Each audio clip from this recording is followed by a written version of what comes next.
A Alquimia de Saint-Germain. Fórmulas para sua autotransformação. Mark Prophet e Elizabeth Clary Prophet. Transcrito por Mark Prophet e Elizabeth Clary Prophet. O homem prodigioso da Europa. Você teria a bondade de me dizer, indagou a condessa V. George, se seu pai esteve em Veneza por volta de 1710? Não, madame, replicou o conde, indiferente. Perdi meu pai há muito mais tempo, mas morei em Veneza no final do século passado e no princípio deste século.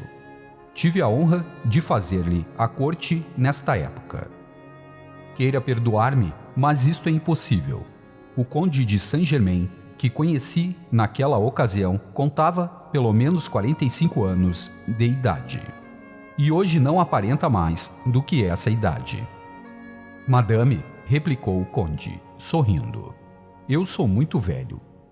Mas então você deve ter quase 100 anos de idade. Isto é bem possível, replicou Saint-Germain.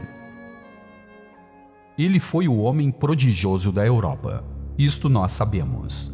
Mas teria sido ele o terceiro filho desaparecido do príncipe Ferenc Rákóczi II, soberano húngaro destronado? Ou teria ele, como mestre ascenso Saint-Germain, materializado um corpo a fim de parecer descendente da casa real da Hungria? Seu nascimento, sua morte e sua verdadeira identidade estão envoltos em mistério. Contudo, uma coisa é certa: ele era totalmente visível nas cortes reais e invisível. Viram-no desaparecer ao deixar os aposentos particulares do rei e da rainha em Versalhes.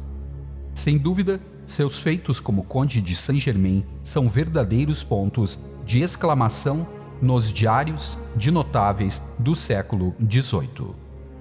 Nas memórias da corte de Madame de Pompadour, do príncipe Karl de Hesse e de Madame d'Adhémar, ele é lembrado como l'homme extraordinaire. Descrito como esguio, mas bem proporcionado, de estatura mediana e traços agradáveis, seus olhos eram encantadores e cativavam aqueles que porventura os observassem. Ele usava diamantes em todos os dedos e nas fivelas dos sapatos. Mesmo depois da extraordinária conversa com a condessa de George em 1767, ele não envelheceu.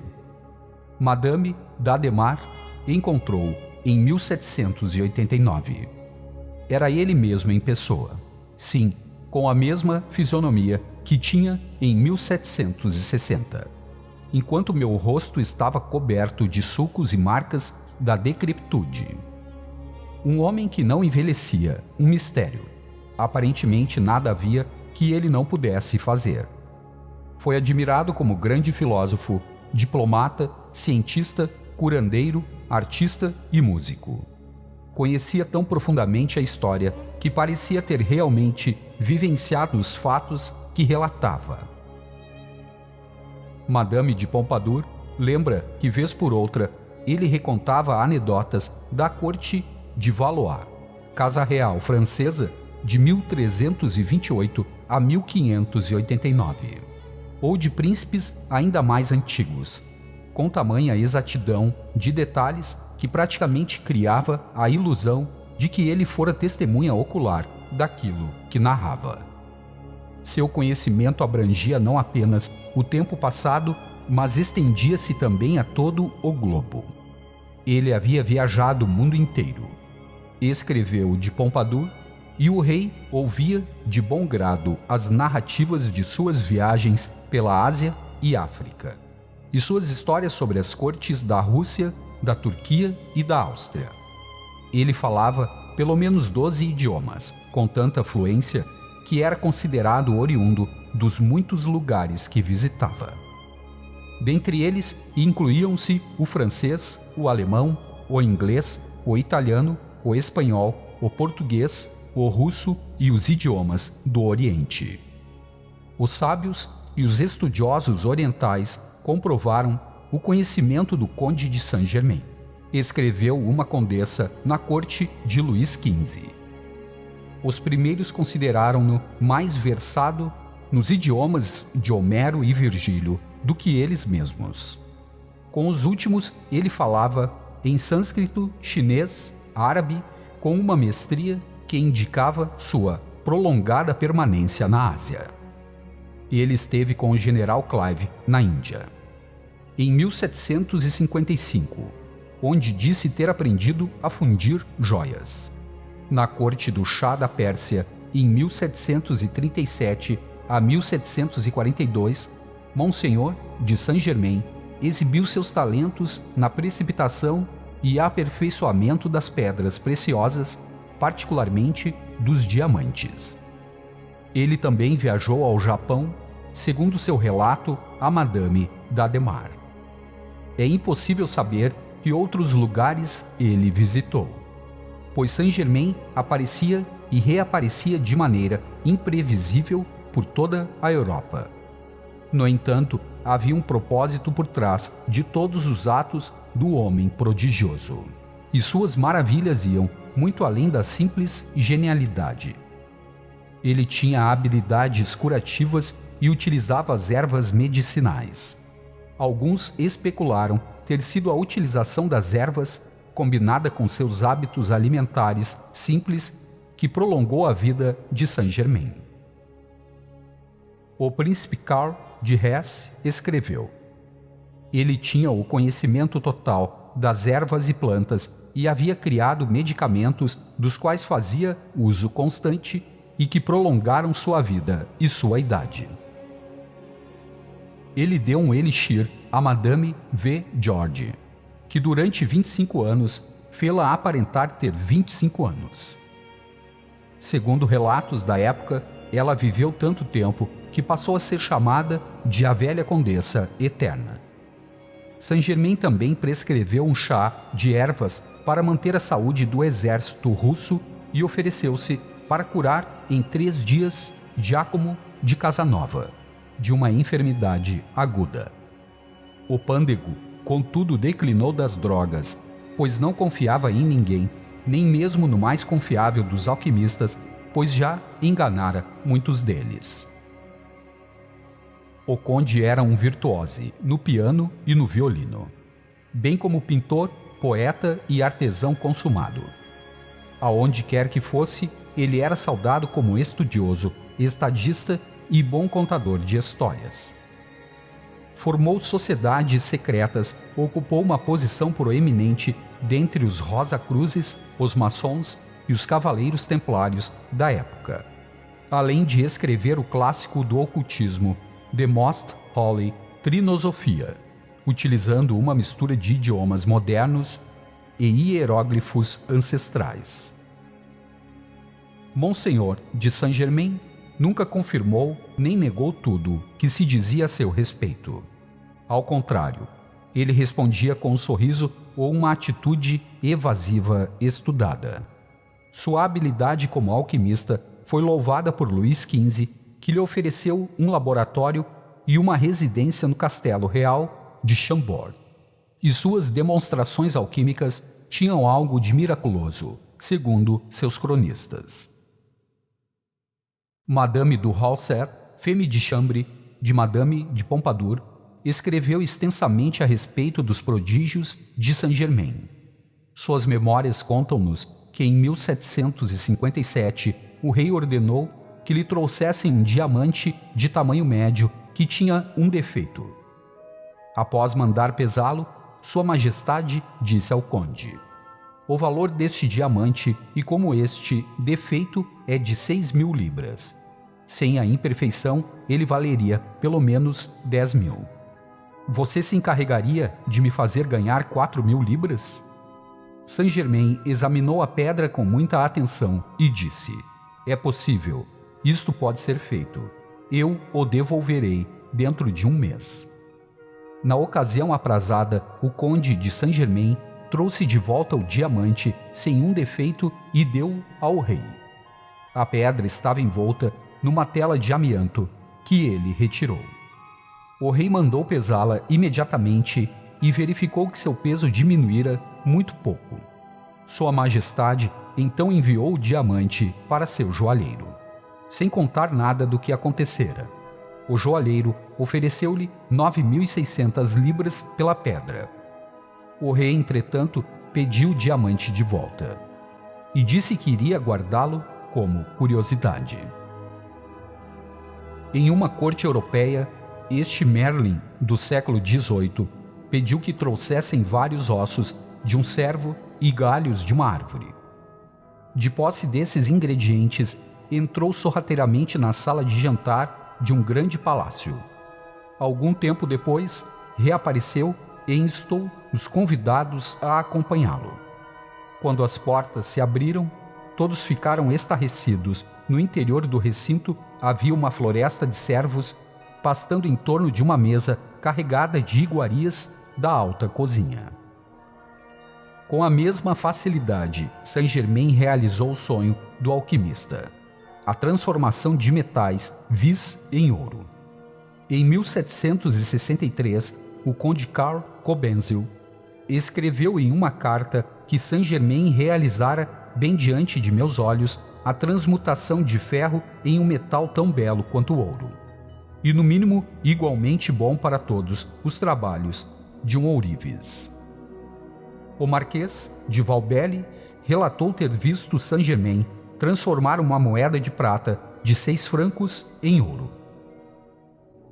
Casanova escreveu acerca de uma experiência análoga, na qual Saint-Germain transformou uma moeda de 12 soldos em uma moeda de ouro. Contudo, na sua opinião, aquilo não passara de um truque, e ele insinuou que Saint-Germain havia substituído uma moeda pela outra. Este repreendeu-o. Aqueles que são capazes de nutrir dúvidas com relação ao meu trabalho não são dignos de dirigir-me a palavra. E com uma reverência mandou que o descrente saísse imediatamente do seu laboratório e para sempre. O conde não era apenas um alquimista, mas um adepto oriental. Comportando-se como um yogi, meditando na postura de lótus e tranquilizando animais com o seu espírito ardente. Um admirador holandês, J. van Sipestein, escreveu: às vezes ele entrava em transe e, quando novamente se recuperava, dizia ter passado o período inconsciente em terras longínquas. Outras vezes ele desaparecia durante um tempo considerável e de repente reaparecia, deixando claro que estivera em outro mundo, em comunicação com os mortos. Além disso, ele se orgulhava de sua capacidade de domesticar abelhas e fazer com que as cobras ouvissem música. Mestre dos mestres, ele não era um charlatão. Tampouco era um produto da imaginação. Saint-Germain é citado nas cartas de Frederico o Grande, Voltaire, Horace Walpole, Casanova, e está presente inclusive nos jornais da época. The London Chronicle, de junho de 1760. Um jornal florentino, Le Notizie del Mundo, em julho de 1770, e também na Gazette of the Netherlands. Os segredos de Estado de diversos países lhe foram confiados, mostrando gozar da confiança duradoura daqueles com quem lidava na corte. Ele foi enviado em missões de negociação por Luís XV, um dos primeiros a praticar a diplomacia secreta. Os arquivos da França contêm evidências de que estadistas prussianos, holandeses e ingleses de seu tempo consideravam o conde uma autoridade em muitos setores. Ele parecia mais intimamente familiarizado com os segredos de cada corte do que o chargé d'alfares do rei, escreveu Madame de Pompadour. Voltaire observou que Saint-Germain conhecia os segredos dos primeiros ministros da Inglaterra, França e Áustria. Conquanto muitos suspeitassem que ele era um trapaceiro e vigarista, estava claro que o dinheiro não era o seu objetivo. Ele sempre viveu bem, e Madame de Pompadour escreve que o conde presenteou o rei com belos quadros e distribuiu diamantes e joias com surpreendente prodigalidade. Sem dúvida não seria esta a atitude de um caçador de tesouros. Na verdade, ele era um filantropo. O príncipe Karl de Hesse descreveu como o amigo da humanidade, que ansiava pelo dinheiro apenas para dá-lo aos pobres, um amigo dos animais. Seu coração preocupava-se tão somente com a felicidade dos outros.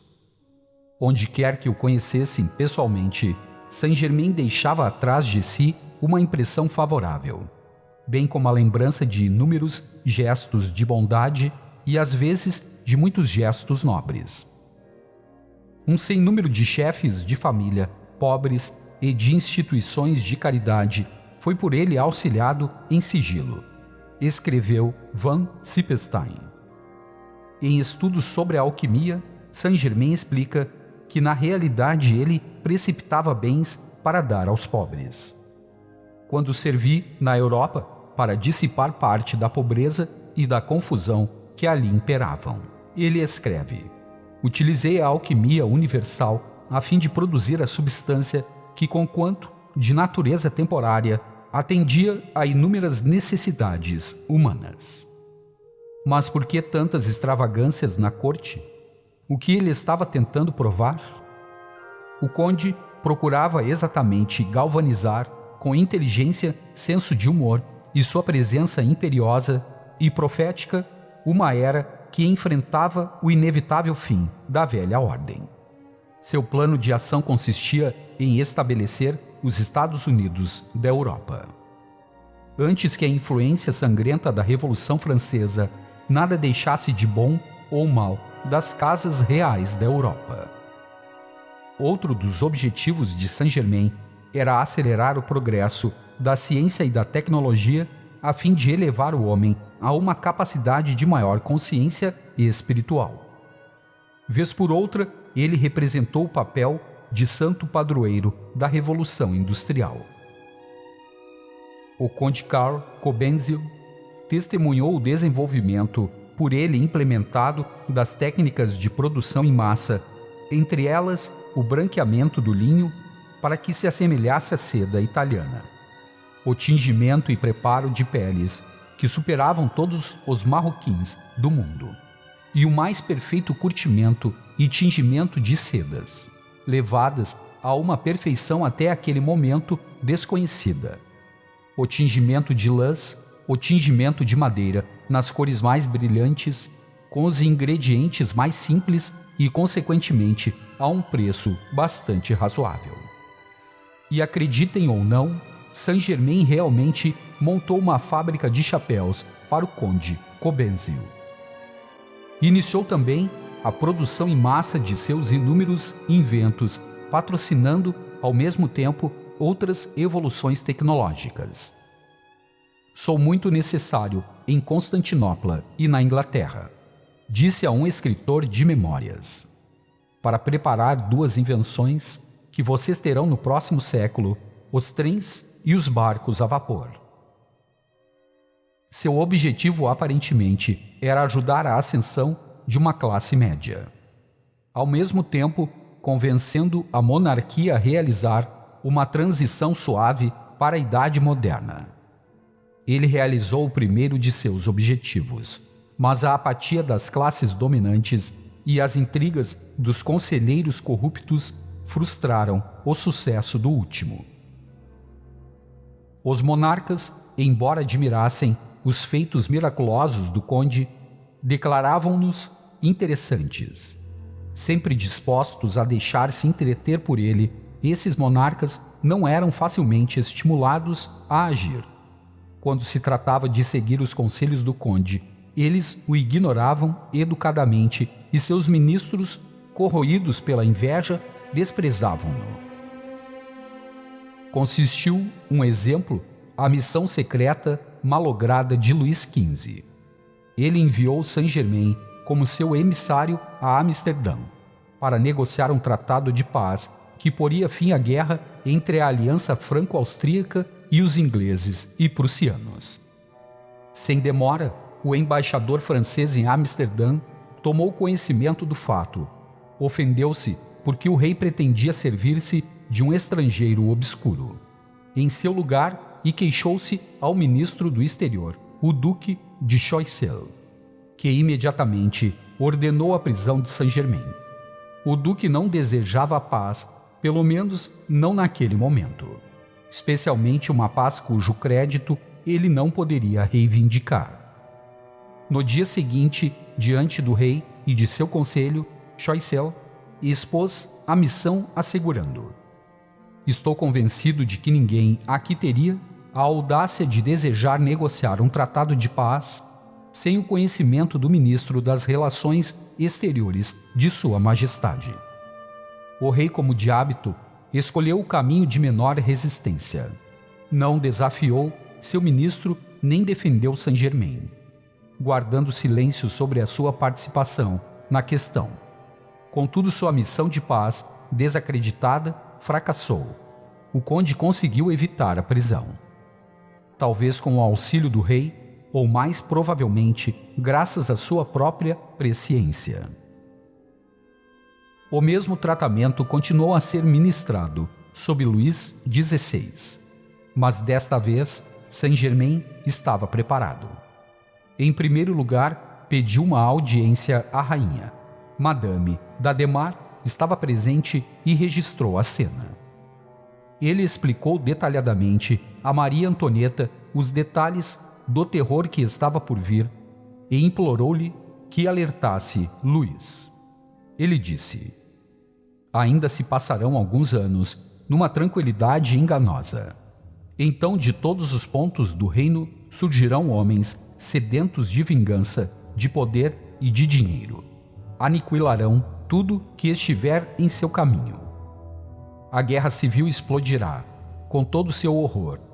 Trará em seu rastro o assassinato, a pilhagem, o exílio. Aí irão lamentar-se por não me terem ouvido.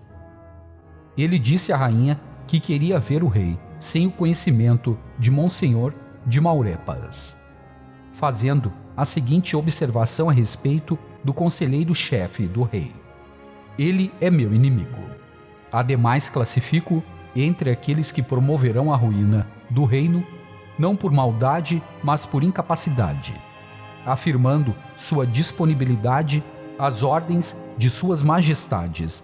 Monsenhor de Saint-Germain despediu-se da rainha. Tencionando deixar o país, ele partiu para Paris, explicando a Madame d'Adhémar que sabia que o rei iria falar com Maurepas e que não tinha desejo algum de ser lançado na Bastilha e ter de recorrer a um milagre para sair. Ela protestou, afirmando que o rei talvez não tivesse aquela atitude. Neste caso, replicou ele, voltaria a tempo. Maria Antonieta procurou o rei imediatamente, que por sua vez interrogou Madame d'Adhémar a respeito do conde, afirmando que ele havia alarmado seriamente a rainha. Sem dúvida, Luís pediu o conselho de Maurepas, que classificou Saint-Germain de tratante. Em seguida, o conselheiro ambicioso dirigiu-se imediatamente à residência de Madame d'Adhémar a fim de prender o homem prodigioso. Saint-Germain não foi encontrado. Tão logo declara sua intenção de trancafiar Saint-Germain na Bastilha, a porta de seu quarto se abriu e o taumaturgo entrou. Aproximando-se de Maurepas, ele disse: Monsenhor Leconte de Maurepas, o rei convocou para receber seus bons conselhos e o senhor está pensando apenas em manter sua própria autoridade. Opondo-se à minha visita ao monarca, o senhor está colocando a monarquia em perigo, pois apenas tem um tempo limitado para conceder à França e este tempo acabou. Não voltarei a ser visto até que 3 gerações consecutivas estejam no túmulo. Disse à rainha tudo o que me foi permitido dizer-lhe. Minhas revelações ao rei teriam sido mais completas. Infelizmente, o senhor se interpôs entre sua majestade e mim. Nada terei a reprovar a mim mesmo, quando uma horrenda anarquia devastar toda a França. Quanto a essas calamidades, o Senhor não irá vê-las. Mas o fato de tê-las proporcionado constituirá um memorial suficiente de sua pessoa. Não espere homenagens da posteridade, ministro frívolo e incapaz. O Senhor estará entre os causadores da ruína dos impérios. Nota: Monsenhor de Maurepas morreu em 1781, 7 anos e meio antes da queda da Bastilha, fim simbólico do Ancien Regime. A história recorda-o como aquele que dissuadiu Luís XVI de instituir reformas que poderiam ter impedido a Revolução e permitido à França evitar o reinado do terror, passando com suavidade da monarquia para a república. Após dizer tudo isto de um só fôlego, Saint-Germain caminhou em direção à porta, fechou-a e desapareceu. Escreve Madame d'Adhémar. Todos os esforços para encontrar o conde foram em vão. E a lição é aprendida com sabedoria e a duras penas. Um alquimista de extrema proficiência, até mesmo iniciado dos séculos, com a melhor das intenções e a solução para problemas globais e a ascensão e declínio das nações, deve submeter-se ao livre-arbítrio dos mortais. Ele pode aconselhar, mas não comandar, e quando ignorado, é obrigado a retirar-se. Monsenhor de Saint-Germain continuou a escrever cartas à rainha, alertando-a da ruína iminente. Mas quando a crise chegou a um determinado ponto, ele não pôde fazer mais nada para deter a revolução, que vinha sendo forjada desde a morte do estadista mestre. Muitos anos depois, pouco antes de irromper a tempestade, Saint-Germain encontrou Madame d'Adhémar, mais uma vez, nas primeiras horas da manhã, em uma capela, em Récollets, Paris. Ele profetizou o fim do rei e da rainha, afirmando ser tarde demais para salvá-los. Segue-se o registro do diálogo feito por Madame d'Adhémar, o que eu lhe disse e também a rainha. Que Monsenhor de Maurepas poria tudo a perder, transigindo em excesso. Eu fui Cassandra, ou um profeta do mal. E agora qual a sua opinião? Ah, conde, sua sabedoria será inútil. Madame, aquele que semeia ventos, colhe tempestades. Jesus assim falou no Evangelho, talvez não diante de mim. Mas de todo modo, suas palavras permanecem escritas e as pessoas poderiam ter se beneficiado com as minhas. Novamente, disse tentando sorrir, mas ele, sem atentar para minha exclamação, falou: Escrevi para a senhora, nada posso fazer. Minhas mãos estão atadas por algo mais forte do que eu mesmo. Existem momentos em que a retirada é impossível, e outros em que ele se pronuncia e a sentença é executada. Nós estamos entrando em um período assim.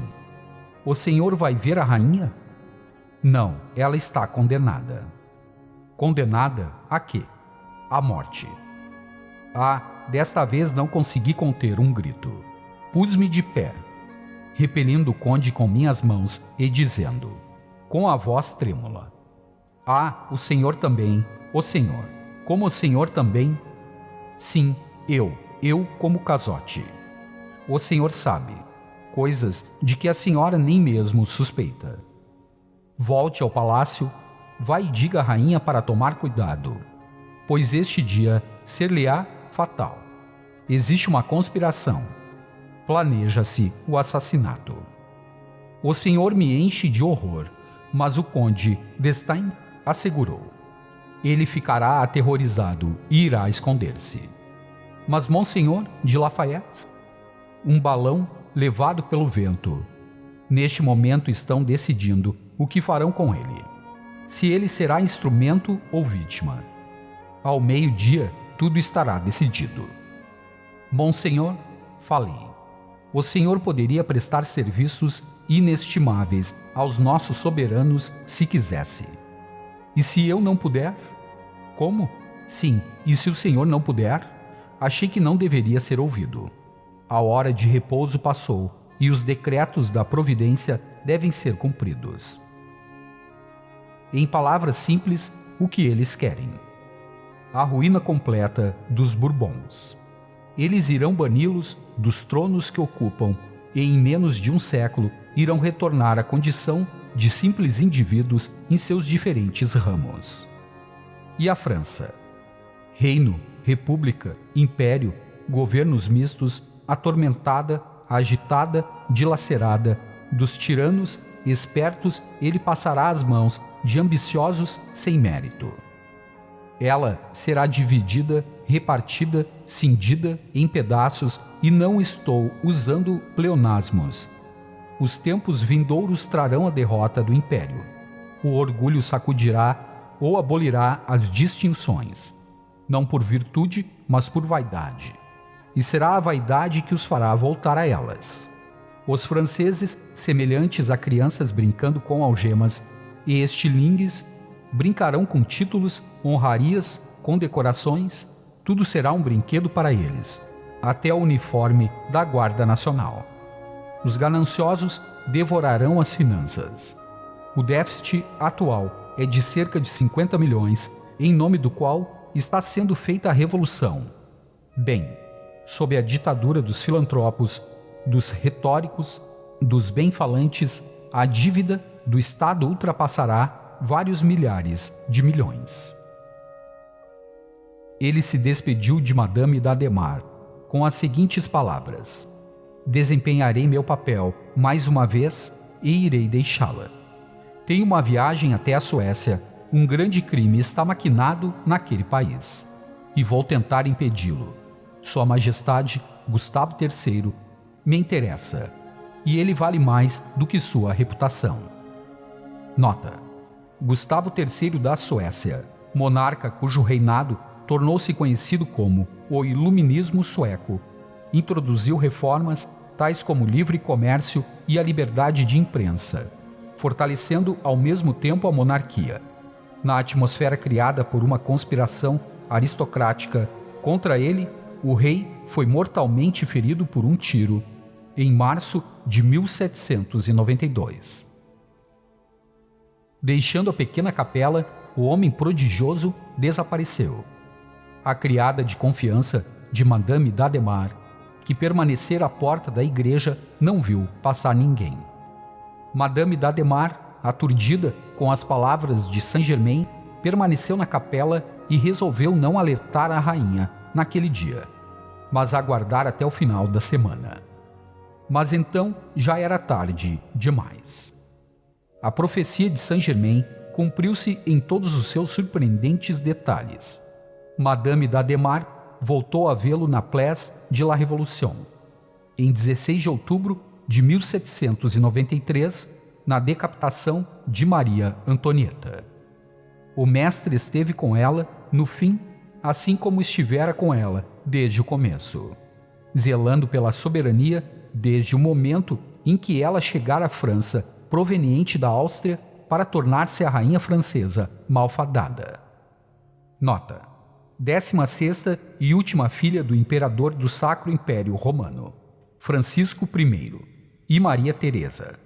Maria Antonieta desposou Luís XVI em bodas de conveniências entre os Habsburgos e os Bourbons em 1770.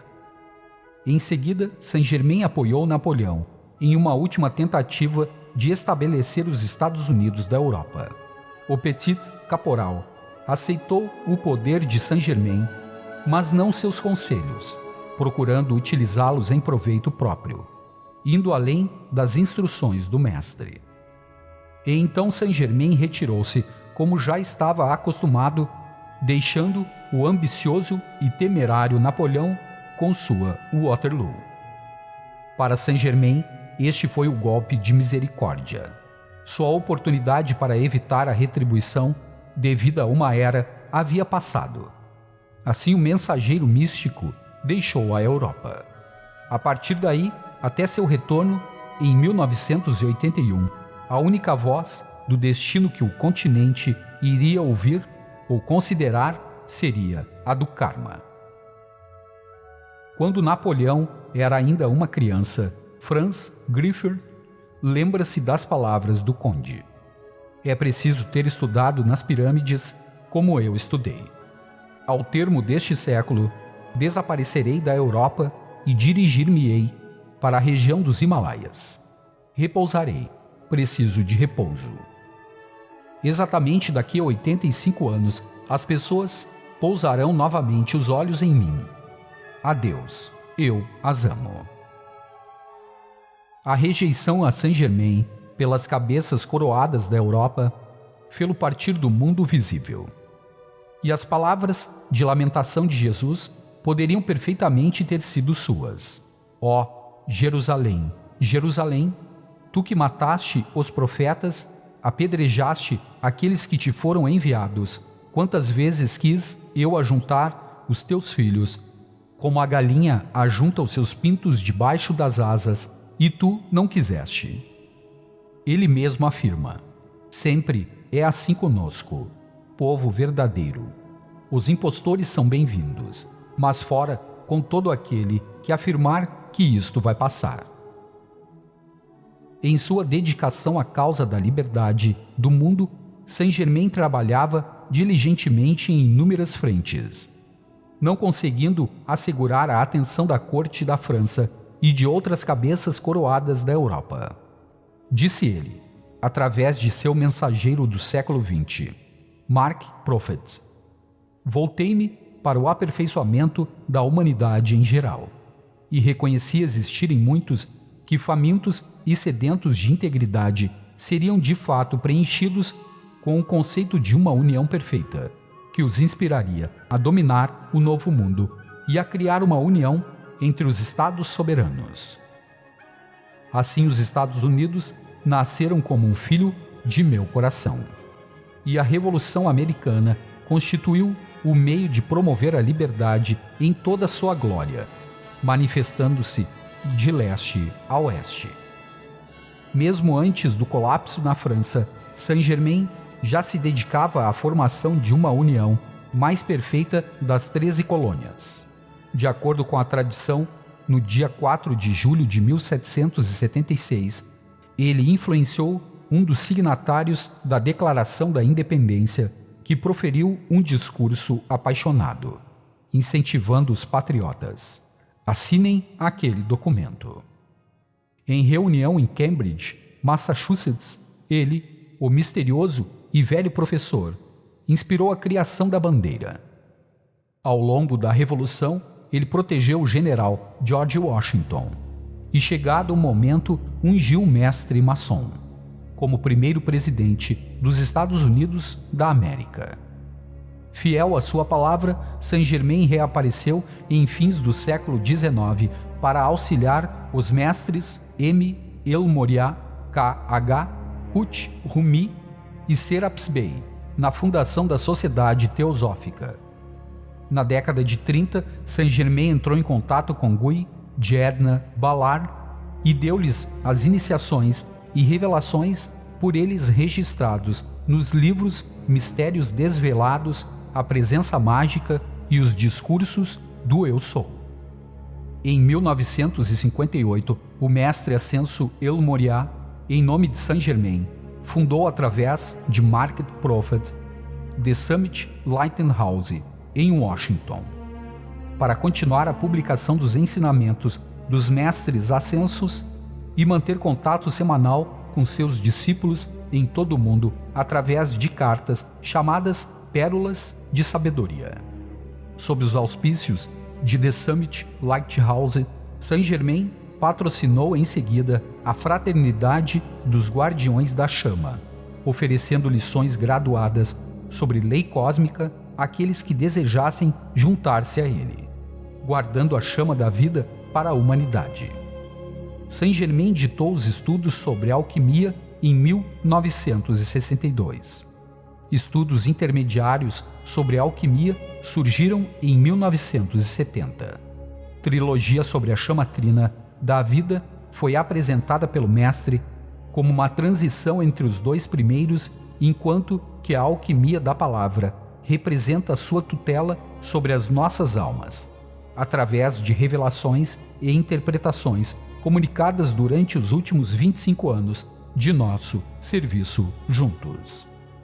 Saint-Germain, como ele mesmo reconhece, nunca abandonou sua atividade nos bastidores para contatar com almas de luz. Não apenas na Europa, na América, mas em todo o mundo. Saint-Germain envia esforços incessantes para impedir a Terceira Guerra Mundial, o holocausto nuclear, as previsões terríveis de Nostradamus, os perigos da profecia de Fátima e uma série de males que batem às portas das nações, cujo ribombar faz lembrar a visão de Jesus para esses tempos finais, registrada nos Evangelhos e no Apocalipse. Se os capitães e os reis, os poderosos e os fracos têm ignorado esse porta-voz da liberdade no mundo, esse alquimista do fogo sagrado, por excelência, os guardiões da chama da liberdade em todas as nações, insistem em não esquecê-lo.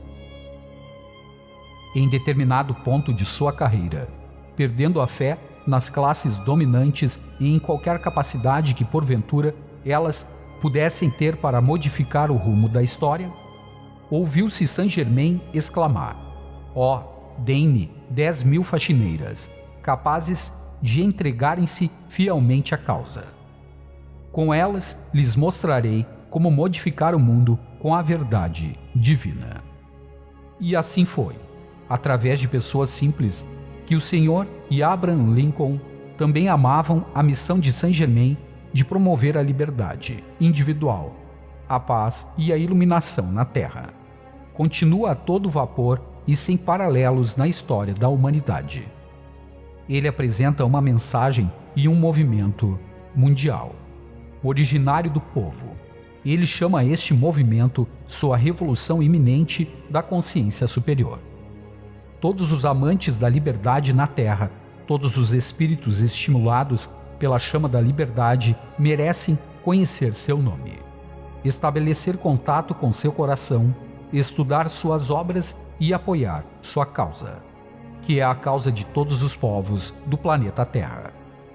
Com tal propósito, este pequeno livro, A Alquimia de Saint-Germain, é apresentado ao mundo com a maior alegria neste dia de ação de graças, 1985. Deus seja louvado por enviar-nos o amado Saint-Germain para libertar nossos corações, cativos em nome de Jesus. Elizabeth Clary Prophet, 28 de novembro de 1985. Rancho do Royal Teton, onde meu coração está, Montana, Estados Unidos. O significado interior da alquimia é simplesmente onicomposição, sugerindo a relação de toda a criação com as partes que a compõem.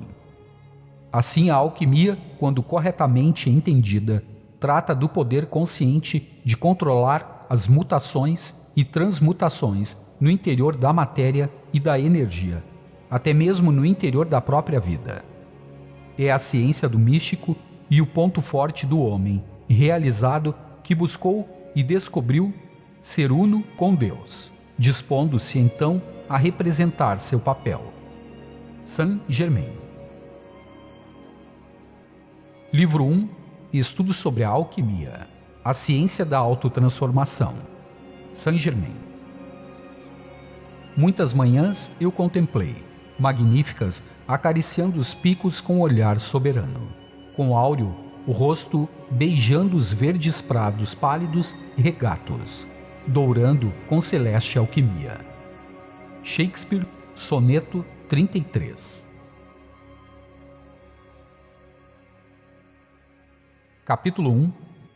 A lei da transferência de energia. Há 2000 anos, quando Cristo caminhou sobre as águas do mar da Galileia, sua demonstração constituiu uma manifestação da lei natural da levitação, atuando dentro de uma estrutura energética de coesão, adesão e magnetismo. Princípios que tornam possível o voo orbital. Os átomos de luz que compõem o corpo do Cristo absorveram, segundo a sua vontade, uma quantidade adicional de raios cósmicos e substância espiritual, cuja semelhança com a luz física tornou leve o corpo do Cristo, possibilitando-lhe, assim, andar sobre o mar como se anda sobre a terra. Seu corpo consistia tão somente num raio de luz brilhando sobre as águas. O mais fascinante de tudo foi sua capacidade de transferir sua autoridade sobre a energia para Pedro. Através do poder da própria visão que Pedro teve do Cristo numa manifestação radiosa e iluminada. Contudo, desviando temporariamente seus olhos do Cristo, Pedro mergulhou em uma vibração e vórtice humanos de medo, que imediatamente tornaram seu corpo denso, fazendo-o afundar parcialmente nas águas furiosas. A mão controladora do Cristo, estendida por puro amor, refez o elo alquímico e o fluxo de energia espiritual através da sua mão, uma vez mais, elevou Pedro, colocando-o em segurança. Outro exemplo do Mestre Jesus, liberando um fluxo de energia, como no caso da mulher que tocou a bainha de sua veste sem conhecê-lo, mostra o amor impessoal de Deus, que responde igualmente ao chamado da fé de qualquer uma das criaturas, moldadas por ele de maneira tão maravilhosa e pura, na suprema esperança da liberdade cósmica absoluta para todos. Esses dois exemplos referem-se a aspectos da grande lei cósmica, que não são de conhecimento geral, mas que costumam ser discutidos e abordados por grupos religiosos. A lei da transferência de energia é fundamental para a ciência da alquimia, pois sem ela é impossível criar matéria. Esta é a lei. Não se pode criar algo a partir do nada. O verdadeiro conhecimento da lei impessoal da transferência de energia é igualmente fundamental para a correta compreensão da grande lei. Portanto, ela prova que Deus, que faz o sol brilhar tanto para os justos como para os injustos, mantém-se através de ambos. Jesus declarou durante sua missão na Palestina que se faz violência ao reino dos céus e pela força dele se apoderam. Assim, é preciso compreender que se pode arrebatar às mãos de Deus alguns dos segredos que comandam as forças da natureza e controlam a matéria, ainda que o indivíduo e a motivação não sejam absolutamente puros. Entretanto, que ninguém pense que aquele que assim agir escapará à prestação de contas, pois ele é totalmente responsável pelo uso ou abuso da energia deste mundo. Não optei por iniciar minha exposição sobre a alquimia com um alerta e uma explicação sensata para assustar as pessoas, mas sim para imprimir em todos os leitores um profundo e permanente respeito por Deus, único temor permitido em nossa oitava. Na realidade, é o temor sagrado que engendra no íntimo de todos aqueles que amam a grande lei de amor, o total respeito e adoração à sabedoria que fez toda a criação, tão espantosa e maravilhosamente, a imagem da liberdade destemida. Todos aqueles que utilizarem mal os poderes do universo com os fins egoístas, mais cedo ou mais tarde perceberão ser forçoso abandonar o controle de seus ganhos mal adquiridos. E o preço a pagar é verdadeiramente assustador. Produzir matéria para alimentar os pobres, curar ao menor toque uma mão definhada, despertar os mortos e até mesmo deixar de lado a lei natural e realizar, graças à magia da alquimia, milagres dos prodígios infinitos.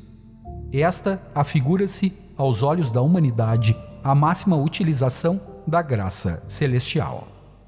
Permita-me abraçar o espírito da liberdade, que torna possível ao homem criado à imagem de Deus, livre, imortal e amoroso, e realizar essas coisas e muitas mais, em benefício da sociedade e para a felicidade de seus benfeitores.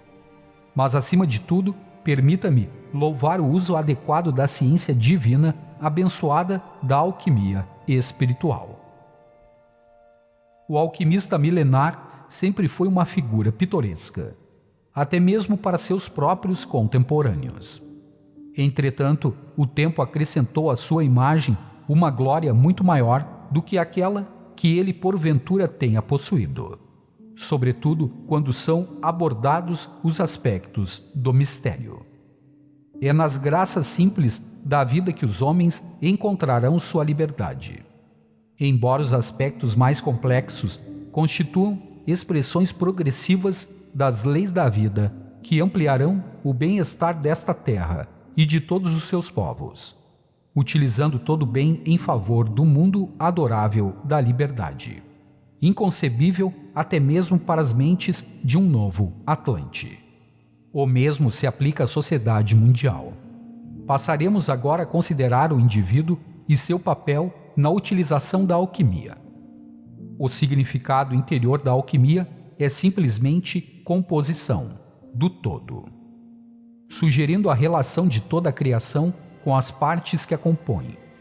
Assim, a alquimia, quando corretamente entendida, trata do poder consciente de controlar mutações e transmutações no interior da matéria e da energia, até mesmo no interior da própria vida.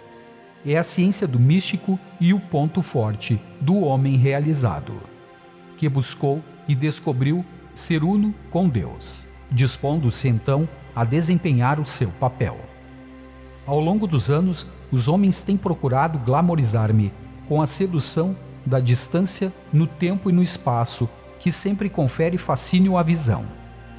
Não quero depreciar-me, visto ser uma criação do Pai, mas juntamente com o amado Jesus e outros dentre os grandes mestres da nossa fraternidade, interessa-me especialmente que cada homem obtenha seu lugar correto e o entendimento adequado sobre a maneira como deveria exercitar a autoridade no universo, em seu próprio mundo e em seus próprios negócios. Que todos aqueles que iniciarem este estudo façam-no sabendo que tenho um propósito a falar aqui, e que este propósito é fazer de cada um de vocês alquimistas no verdadeiro sentido da palavra. Isto significa que vocês precisam familiarizar-se em níveis interiores com a totalidade da química de Deus e com a maneira como cada faceta da criação manifesta-se na matéria, em sua consciência e em sua vida cotidiana. Para que isto seja feito adequadamente, vocês deverão meditar e reler estas lições inúmeras vezes, convocando a mim e ao seu próprio Eu Divino e sua presença do Eu Sou, para que seja esclarecido qualquer ponto que não fique imediatamente claro. Quando obtiverem o grau interior de alquimista do fogo sagrado, que lhes é conferido por seu próprio Cristo pessoal, imediatamente tornar-se-ão candidatos à admissão na corte exterior da grande fraternidade branca. Este fator por si só constitui um grande incentivo para que possam tornar-se proficientes na genuína alquimia espiritual. Sempre foi uma falácia no pensamento humano negar os chamados milagres da vida do grande avatar, Jesus. No entanto, ele, como Filho de Deus, revelou a todos fórmulas poderosas que, se compreendidas e praticadas, há muito teriam transformado o planeta em um paraíso da perfeição. Portanto, basta de tolices humanas e da criação humana.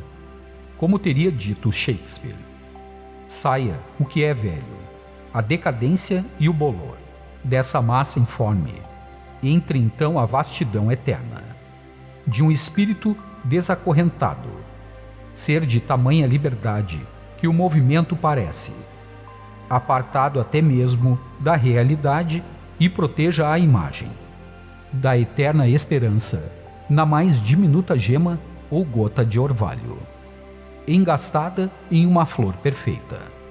Eu sou, para a liberdade de todos, amorosamente, Saint Germain.